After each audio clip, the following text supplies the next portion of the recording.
മിശിഹായിൽ പ്രിയമുള്ള സഹോദരീ സഹോദരന്മാരെ, പ്രിയമക്കളെ, ഈ പ്രഭാതത്തിൽ ജെറമിയ 6:16 നമുക്ക് ധ്യാനിക്കാം. The book of Jeremiah chapter 6:16.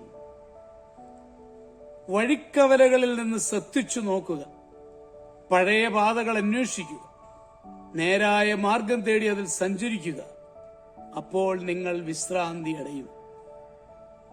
ദൈവഹിതം എന്താണോ അതിനുവേണ്ടി ജീവൻ ഹോമിച്ചാൽ അത് തീർച്ചയായിട്ടും വലിയ വിജയമായി തീരും എന്ന് തിരുവചനം പറയുകയാണ്. ഒരിക്കൽ ഫ്രാൻസിസ് അസീസിയും സുഹൃത്തുക്കളും കൂടി മാർപ്പാപ്പായെ സന്ദർശിക്കാൻ എത്തി.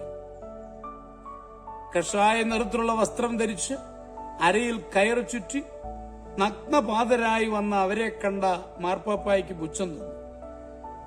കഷായ വസ്ത്രധാരികളുടെ ആഗമനോദ്ദേശം അറിഞ്ഞ പാപ്പ പറഞ്ഞു, സുവിശേഷ പ്രഘോഷണമോ? പോയി വല്ല പന്നിക്കൂട്ടത്തിനോടും പറയൂ, അതാണ് നല്ലത്.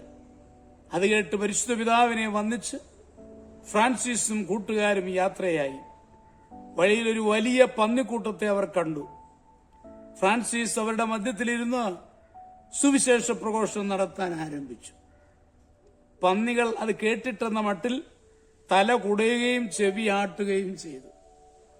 അന്ന് രാത്രി മാർപ്പാപ്പ ഒരു സ്വപ്നം കണ്ടു. ലാട്രൽ ഭദ്രാസന ദേവാലയം തകർന്നു വീഴാൻ തുടങ്ങുന്നു.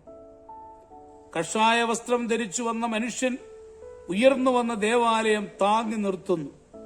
ഇത് കണ്ട മാർപ്പാപ്പ വിറയ്ക്കാൻ തുടങ്ങി. ശരീരം മുഴുവൻ നനഞ്ഞു. അതൊരു സ്വപ്നമല്ലെന്ന് അദ്ദേഹത്തിന് മനസ്സിലായി.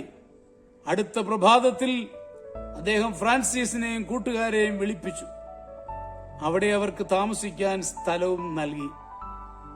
പ്രിയമുള്ള സഹോദരങ്ങളെ, ദൈവത്തിന്റെ ഹിതം അത് സ്വീകരിച്ചു കഴിയുമ്പോൾ ബാക്കി കാര്യങ്ങൾ ദൈവം നടത്തും എന്ന ആ ഒരു ബോധ്യം നമ്മുടെ ഹൃദയങ്ങളിൽ ആഴപ്പെടണം.